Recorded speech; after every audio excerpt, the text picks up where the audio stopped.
So guys today's topic that is very very important and it is neurology. आज हम discuss करेंगे neurology के ऊपर, और neurology one of my favourite subject. इसके अंदर हम क्या डिस्कस करते हैं? इसके अंदर हम डिस्कस करते हैं कि नर्वस सिस्टम किस तरीके से स्ट्रक्चरली डिवाइड हुआ होता है, और इसको अंदर हम डिस्कस करते हैं कि इस नर्वस सिस्टम के फंक्शंस क्या हैं। न्यूरोलॉजी के अंदर हम क्या डिस्कस करते हैं? नर्वस सिस्टम की एनाटॉमी और नर्वस सिस्टम की फिजियोलॉजी।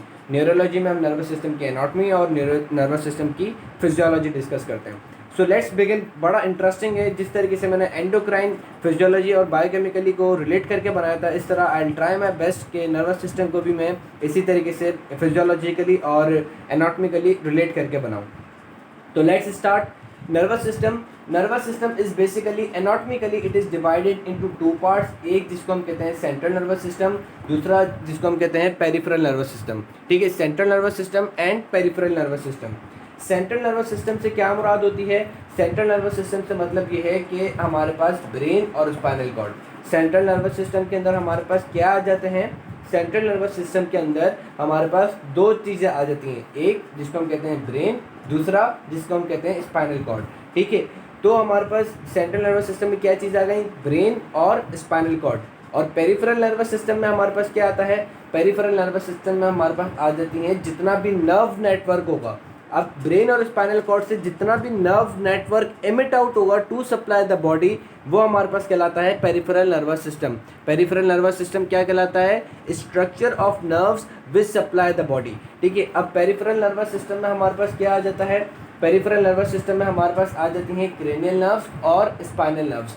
ठीक है, पेरिफेरल नर्वस सिस्टम में हमारे पास क्या आ जाता है? क्रेनियल नर्व्स और स्पाइनल नर्व्स। क्रेनियल नर्व्स कितनी होती हैं? 12 पेयर्स ऑफ क्रेनियल नर्व्स। हमने बहुत अच्छे से डिस्कस किया था हेड एंड नेक के अंदर कि there are 12 pairs of cranial nerves. ठीक, जो कि हमारे पास कहाँ से अराइज होती हैं? जो कि हमारे पास ब्रेन स्टेम से अराइज होती हैं। अब ये ब्रेन स्टेम वगैरह क्या चीज़ें, वी विल डिस्कस इट। ठीक है, तो क्रेनियल नर्व्स कितनी होती हैं? 12 पेयर्स ऑफ क्रेनियल नर्व्स, जो कि ब्रेन स्टेम से इमर्ज आउट होती है to supply head and neck. उसके बाद हमारे पास आ जाती हैं स्पाइनल नर्व्स। स्पाइनल नर्व्स हमारे पास कौन सी होती हैं? जो कि स्पाइनल कॉर्ड से अराइज हो। स्पाइनल नर्व्स हमारे पास कौन सी होती हैं? जो कि हमारे पास स्पाइनल कॉर्ड से अराइज हो। वो कितनी होती हैं? There are 31 pairs of spinal nerves. There are 31 pairs of spinal nerve, यानी कि 8 सर्वाइकल स्पाइनल नर्व, यानी कि हमारे पास स्पाइनल कॉर्ड जो कि सर्वाइकल वर्टिब्री में रन कर रही होगी, वहाँ से जो नर्व्स एमिट आउट होती हैं। ठीक है, 12 thoracic spinal nerves, 5 lumbar spinal nerve, 5 sacral spinal nerve, 1 coccygeal nerve. ठीक है, 8 pairs of cervical spinal nerves, 12 pairs of thoracic spinal nerves, 5 pairs of lumbar spinal nerves, 5 pairs of sacral and 1 pair of coccygeal spinal nerve. चीज़ जो important समझने की इन nerves की arrangement, let me show you. So guys, चीज़ जो समझने की थी वो ये है कि हमारे पास जो है वो 7 सर्वाइकल वर्टिब्रीज होती हैं। हमारे पास क्या होती हैं? हमारे पास 7 सर्वाइकल वर्टिब्री होती हैं। 1 2 3 4 5 6 7 8 सॉरी 7 सर्वाइकल वर्टिब्रीज होती हैं। 7 सर्वाइकल वर्टिब्रीज होती हैं, लेकिन मैंने आपको बताया कि हमारे पास सर्वाइकल स्पाइनल नर्व्स जो है वो 8 हैं। तो ये तो मसला हो गया कि यार 7 सर्वाइकल नर्व्स हैं, सॉरी 7 हमारे पास सर्वाइकल वर्टिब्री हैं और 8 जो है वो नर्व्स हैं, मतलब 7 वर्टिब्री और 8 नर्व्स। तो ये कैसे? तो ये इस तरीके से कि हमारे पास स्पाइनल कॉर्ड जो कि सेंटर में रन कर रही है, ये स्पाइनल कॉर्ड जो कि सेंटर में रन कर रही है। अब स्पाइनल कॉर्ड से हमारे पास क्या होती है? नर्व्स एमिट आउट होती है। तो पहली सर्वाइकल नर्व जो है वो हमारे पास सर्वाइकल वर्टिब्री और हमारे पास ऑक्सीपिटल बोन जो कि क्रेनियल उसकी होती है, हमारे पास स्कल की बोन होती है। अगर ये हमारे पास स्कल है, ठीक है, सपोज करो ये क्या है? स्कल। ठीक है, अगर यहाँ ये मैं कर लिया स्कल, ठीक है, स्कल का ये जो लोअर एंड होगा ये हमारे पास ऑक्सीपिटल होगा। उसके बाद जो कि हमारे पास फर्स्ट सर्वाइकल वर्टिब्री आ जाएगी। अब इन दोनों के बीच में से जो नर्व एमिट आउट होगी उसको हम कहेंगे फर्स्ट सर्वाइकल नर्व, यानी कि ऑक्सीपिटल बोन और C1 सर्वाइकल वर्टिब्री, इन दोनों के दरमियान से जो एमिट आउट होगी उसको हम बोलेंगे C1। इसी तरीके से C1 सर्वाइकल वर्टिब्री और C2 सर्वाइकल वर्टिब्री के दरमियान से इंटरवर्टेब्रल फोरामेन से जो जाएगी वो C2, C3, C4, C5, C6, C7, और जब C8 की बारी आएगी तो C8 की बारी किस तरीके से आई कि हमारे पास C7 सर्वाइकल वर्टिब्री और T1 हमारे पास थोरेसिक वर्टिब्री, C7 और T1 इन दोनों के दरमियान में से हमारे पास कौन सी चली जाएगी, इन दोनों के दरमियान में से हमारे पास C8 सर्वाइकल स्पाइनल नर्व चली जाएगी। लेकिन अब चूंकि C8 वर्टिब्री नहीं है, अब हमारे पास C8 वर्टिब्री नहीं है, तो हमारे पास C7 के बाद क्या आ रहा है, T1 और T2 के दरमियान से अब हमारे पास T1 स्पाइनल नर्व निकलेगी। ठीक, हमारे पास T1 वर्टिब्री और T2 इन दोनों के दरमियान से हमारे पास क्या निकलेगी, T1। ठीक, तो सिर्फ और सिर्फ जो हमारे पास सर्वाइकल वर्टिब्रीज हैं उनमें हमारे पास क्या होता है कि जो उनकी अपनी स्पाइनल नर्व होती है, जैसे C1 है, और इस C1 की जो अपनी स्पाइनल नर्व होगी वो इसके ऊपर वाले इंटरवर्टेब्रल फोरामेन से निकलेगी। ठीक, आपको चीज़ क्या समझ में आ रही है कि हमारे पास अगर सर्वाइकल वर्टिब्री है, ठीक है, अगर हमारे पास सर्वाइकल वर्टिब्री है तो इस cervical vertebrae like C1 cervical vertebrae, इसकी जो स्पाइनल नर्व है वो इसके ऊपर वाले इंटरवर्टेब्रल फोरामेन से निकल रही है। लेकिन बाकी अगर हम पूरी हमारी वो स्पाइनल कॉर्ड और वर्टेब्रल कॉलम को देखें, जैसे थोरेक्स, तो थोरेक्स में क्या है कि T1 वर्टिब्री और T2 वर्टिब्री इन दोनों के बीच में से निकलती है।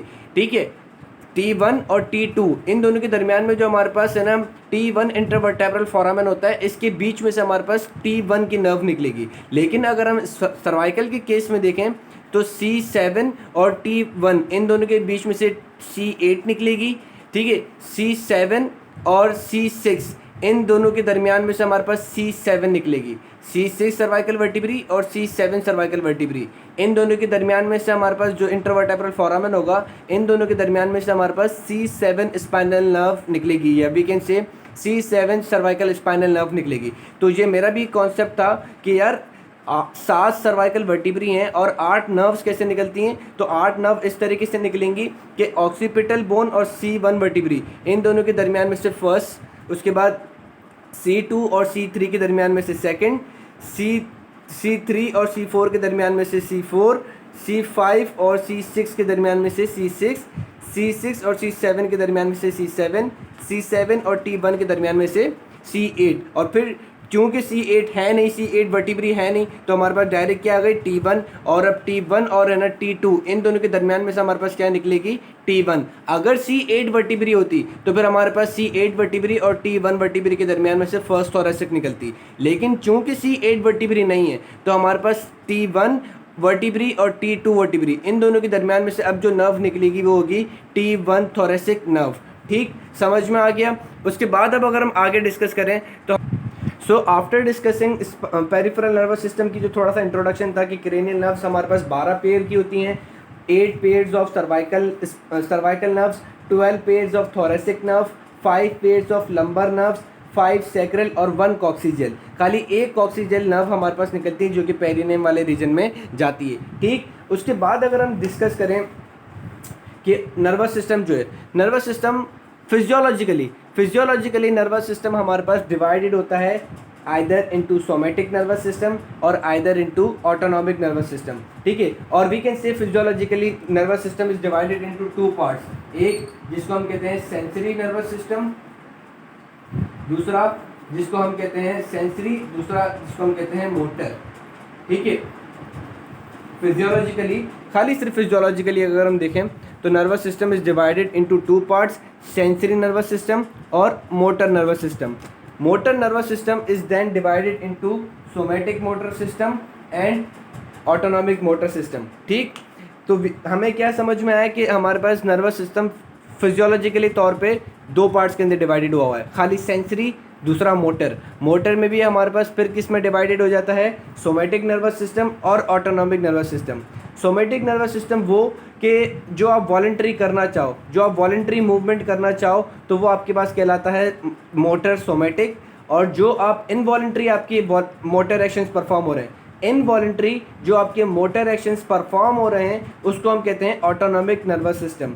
इनवॉलंटरी, अनकॉन्शियस या सबकॉन्शियस जो आपकी बॉडी के एक्शंस परफॉर्म होते हैं लाइक ब्रीथिंग, रिस्पायरेशन, या we can say heart rate और डिफरेंट जो आपकी ग्लैंडुलर सिक्रीशंस होती हैं, ये सारी चीज़ें जो हैं ये भी मोटर एक्टिविटी की वजह से होती हैं। ठीक है, कॉन्ट्रैक्शन की वजह से होती हैं। तो ये जो कॉन्ट्रैक्शन जो होती है मसल्स की, स्मूथ मसल्स की, कार्डिक मसल्स की, तो ये ऑटोनॉमिक होती हैं, ये आपके कंट्रोल में नहीं होती। तो वो कॉन्ट्रैक्शंस ऑफ मसल्स जो कि आपके अपने कंट्रोल में नहीं होती, वो हमारे पास किसके अंदर आ जाती हैं, वो हमारे पास मोटर ऑटोनॉमिक नर्वस सिस्टम के अंदर आती है।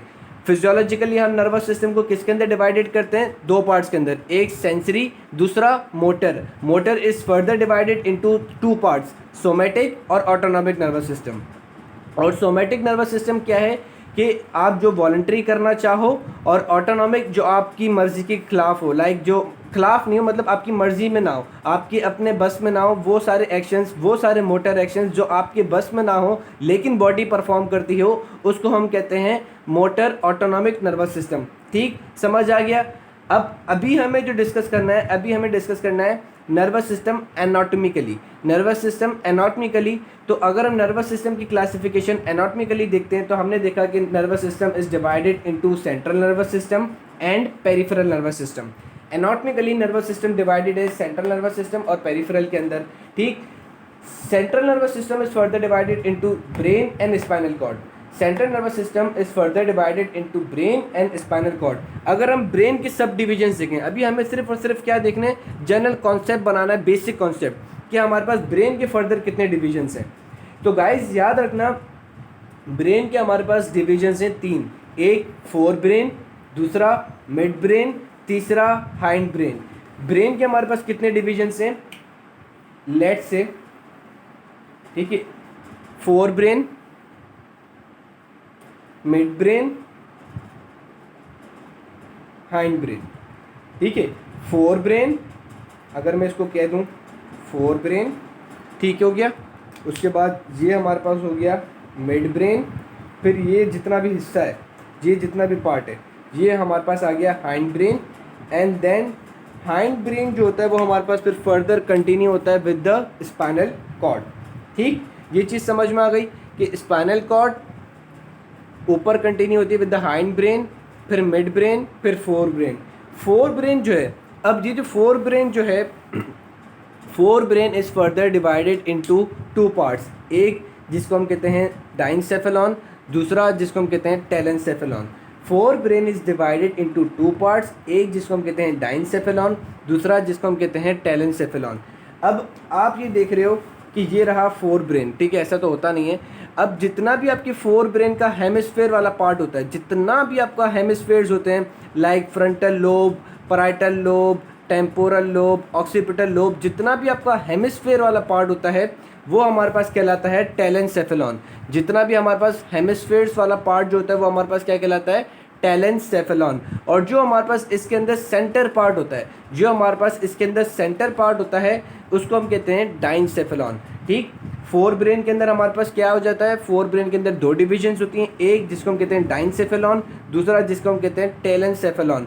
डाइनसेफेलॉन के अंदर हमारे पास क्या आ जाता है, डाइनसेफेलॉन के अंदर हमारे पास थैलेमस जो कि एक सेंटर स्ट्रक्चर है, ठीक, और हाइपोथैलेमस जो कि एक और एक सेंट्रल स्ट्रक्चर है, और इनके साथ साथ एसोसिएटेड स्ट्रक्चर। यानी कि अगर हम फोर ब्रेन देखते हैं, अगर ये मेरे पास क्या है, फोर ब्रेन है, तो इसका आउटर पेरिफेरी जितना भी होगा वो हमारे पास क्या है, वो हमारे पास कहलाएगा टेलेंसेफेलॉन। और जो सेंटर के अंदर जो मास होगा, बिल्कुल जो सेंटर के अंदर जो चीज़ें होंगी वो हमारे पास क्या कहलाएंगी, डाइनसेफेलॉन। आपने अभी सिर्फ ये कॉन्सेप्ट रखना है कि भाई ये अगर फोर ब्रेन है, पूरा मेरा ब्रेन का हेमिस्फेयर वाला पार्ट है, तो ये जितना भी आउटर पेरिफेरी जो है, जितने भी हमारे पास जो पेरिफेरल एरिया होगा वो हमारे पास टेलेंसेफेलॉन का होगा, सेरिब्रल हेमिस्फेयर का। सेंटर के अंदर हमारे पास क्या होंगे, सेंट्रल स्ट्रक्चर्स होंगे, उनको हम क्या काउंट करेंगे, एज डाइनसेफेलॉन के अंदर। ठीक, समझ में आ गया।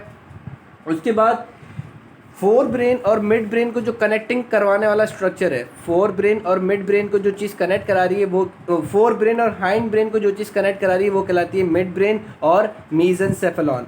प्रोजेंसेफेलॉन, मीजेंसेफेलॉन, और हाइंड ब्रेन को हम कहते हैं रोम्बेंसेफेलॉन। प्रोजेंसेफेलॉन, मीजेंसेफेलॉन और रोम्बेंसेफेलॉन। मिड ब्रेन क्या होता है, एक कनेक्टिंग जंक्शन होता है बिटवीन द फोर ब्रेन, और we can say between the cerebral hemispheres and the hindbrain. Hindbrain के अंदर हमारे पास फिर तीन चीज़ें आ जाती हैं। हाइंड ब्रेन के अंदर हमारे पास क्या आ जाती हैं, तीन चीज़ें, एक जिसको हम कहते हैं पॉन्स, ठीक, उसके बाद दूसरा जो हमारे पास चीज़ आती है जिसको हम कहते हैं सेरिबेलम, तीसरा जिसको हम कहते हैं medulla oblongata. Pons, cerebellum, medulla oblongata, pons, cerebellum, medulla oblongata, ये तीनों चीज़ें मिलके हमारे पास क्या बनाती हैं, ये तीनों चीज़ें मिलके हमारे पास बनाती हैं हाइंड ब्रेन। ठीक है, हाइंड ब्रेन हमारे पास क्या है, पॉन्स, सेरिबेलम, मेडुला ऑब्लोंगेटा। ठीक, ये चीज़ समझ में आ गई। अब एक और टर्मिनोलॉजी यूज़ होती है जिसको हम कहते हैं वो ब्रेन स्टेम। एक और टर्मिनोलॉजी क्या यूज़ होती है जिसको हम कहते हैं ब्रेन स्टेम। तो ब्रेन स्टेम जो अक्सर हम जिक्र करते हैं तो वो किन किन चीज़ों का बना हुआ होता है। ब्रेन स्टेम अगर हम देखें तो ब्रेन स्टेम हमारे पास किन किन चीज़ों का बना हुआ होता है। ब्रेन स्टेम के अंदर हमारे पास आ जाता है पॉन्स। सबसे पहले इसके अंदर ब्रेन स्टेम के अंदर आता है मिड ब्रेन। सबसे पहले क्या आता है, midbrain. Midbrain brain stem में आ जाता है। ठीक है, midbrain, pons, medulla oblongata. और इन तीनों स्ट्रक्चर के अंदर जब हम इनका स्ट्रक्चरल स्टडी करेंगे डिटेल के अंदर, तो इनके अंदर हमारे पास डिफरेंट न्यूक्लियाई होते हैं, डिफरेंट न्यूक्लियाई, और हमारे पास सेल बॉडीज़ घूम रही होती हैं और वी कैन से इंटरकनेक्टेड होती हैं। उसको हम कहते हैं रेटिकुलर फॉर्मेशन। रेटिकुलर फॉर्मेशन क्या है, it is a group of neurons and group of nerve fibres scattered between midbrain, pons and medulla oblongata. Reticular formation क्या है, याद रखना, reticular formation is a group of cells, group of neurons, group of nuclei and nerve fibers that is located between the midbrain, pons and medulla oblongata। इन तीनों structure के दरमियान में हमारे पास इसके नर्व, इसके न्यूक्लियाई, इसके न्यूरॉन्स स्कैटर्ड होते हैं। ठीक है, रेटिकुलर फॉर्मेशन क्या है, reticular formation is a group of neurons, nerve fibers and nuclei that are scattered between midbrain, pons and medulla oblongata। इन तीनों स्ट्रक्चर के इन तीनों के अंदर हमारे पास वो रेटिकुलर फॉर्मेशन के जो पार्ट्स हैं और वी कैन से जो कंपोनेंट्स हैं वो इन तीनों स्ट्रक्चर्स के अंदर स्कैटर्ड होते हैं। रेटिकुलर फॉर्मेशन के जो कंपोनेंट्स हैं लाइक न्यूक्लियाई, नर्व, न्यूरॉन्स, वो हमारे पास क्या होते हैं, वो इन तीनों के दरमियान में स्कैटर्ड हुए भी होते हैं। तभी रेटिकुलर फॉर्मेशन की कोई पर्टिकुलर जगह नहीं होती, वो इन तीनों के अंदर ही आता है। तो ब्रेन स्टेम में हमारे पास 4 चीज़ें आती हैं, एक रेटिकुलर फॉर्मेशन, दूसरा मिड ब्रेन, तीसरा पॉन्स, चौथा मेडुला ऑब्लोंगेटा। और वी कैन से कि अगर हम हाइंड ब्रेन में से सेरिबेलम को हटा दें, हाइंड ब्रेन में से सेरिबेलम को हटा दें और फिर मिड ब्रेन ज्वाइन कर दें इन स्ट्रक्चर्स के अंदर, पॉन्स, मेडुला और मिड ब्रेन में अगर हम इन तीनों स्ट्रक्चर्स को, मेडुला, पॉन्स और मिड ब्रेन को ज्वाइन कर दें, तो वो हमारे पास ब्रेन स्टेम कहला जाता है, एक्सेप्ट सेरिबेलम। ठीक, सेरिबेलम हमारे पास ब्रेन स्टेम में नहीं आता। ठीक, ये चीज़ समझ में आ गई। सो गाइस, अब ये एक मैंने पिक्चर बनाई है जिसमें हम थोड़ा सा जनरल इंट्रोडक्शन देखेंगे कि ये देखो, ये जो मैंने रेड से जो बनाया हुआ है ये है स्पाइनल कॉर्ड। स्पाइनल कॉर्ड जो है ये हमारे पास कंटिन्यू हो जाती है। ठीक है, स्पाइनल कॉर्ड हमारे पास चल रही होती है और फिर वो जब हमारे पास फोरामेन मैग्नम पे पहुंचती है, फोरामेन मैग्नम क्या है, opening in the occipital bone. ठीक है, जैसे वो हमारे पास फोरामेन मैग्नम में पहुंचती है तो वो हमारे पास स्पाइनल कॉर्ड जो है वो कंटिन्यू हो जाती है विद द मेडुला ऑब्लोंगेटा। अगर ये स्पाइनल कॉर्ड है, स्पाइनल कॉर्ड जैसे ही फोरामेन मैग्नम पे पहुंची तो it will be continue with the medulla oblongata. आपको अभी सिर्फ जनरल स्ट्रक्चर करना है, फिर इंशाल्लाह हम पूरा अपना नर्वस सिस्टम जो है वो 3D बेस करेंगे। ठीक, तो स्पाइनल कॉर्ड जो होती है वो हमारे पास at the level of foramen magnum, जैसे अगर ये फोरामेन मैग्नम है, ये क्या है फोरामेन मैग्नम, तो नीचे से हमारे पास क्या आ रही है स्पाइनल कॉर्ड। जैसे ही वो हमारे पास फोरामेन मैग्नम से क्रेनियल कैविटी में आ जाएगी तो अब ये spinal cord will continue as medulla oblongata. अगर ये हमारे पास स्पाइनल कॉर्ड है, जैसे ही वो फोरामेन मैग्नम से क्रेनियल कैविटी में आई तो it will now continue as medulla oblongata. फिर मेडुला ऑब्लोंगेटा यूँ कंटिन्यू हो रही है चल रही है भाई मेडुला ऑब्लोंगेटा। फिर उसके आगे हमारे पास थोड़ा सा डायलेटेड पार्ट आ जाता है। मेडुला ऑब्लोंगेटा के आगे हमारे पास थोड़ा सा डायलेटेड पार्ट होता है, उसको हम कहते हैं पॉन्स। उसको हम क्या कहते हैं, पॉन्स। पॉन्स के साइड में से हमारे पास एक स्ट्रक्चर रेडिएट आउट हो रहा होता है, मतलब पॉन्स है उसके बराबर में, और पोस्टीरियरली पूरे पॉन्स को, लेटरल और पोस्टीरियर एस्पेक्ट ऑफ पॉन्स को पूरा सराउंड किया हुआ होता है। उस बड़े स्ट्रक्चर को हम कहते हैं सेरिबेलम। उस बड़े स्ट्रक्चर को हम क्या कहते हैं, सेरिबेलम। पॉन्स अब आगे कंटिन्यू होगा। पॉन्स आगे कंटिन्यू होता है एज मिड ब्रेन। पॉन्स हमारे पास आगे कंटिन्यू होता है एज मिड ब्रेन। फिर मिड ब्रेन जो होता है, मिड ब्रेन जो होता है वो डायरेक्ट हमारे पास कहाँ ओपन होता है, सेरिब्रल हेमिस्फीयर्स में, और we can say forebrain के अंदर मिड ब्रेन है। मिड ब्रेन फिर हमारे पास पूरा कहाँ ओपन होगा, मिड ब्रेन हमारे पास पूरा हमारा जो ब्रेन होता है उसके अंदर ओपन हो जाएगा। ठीक,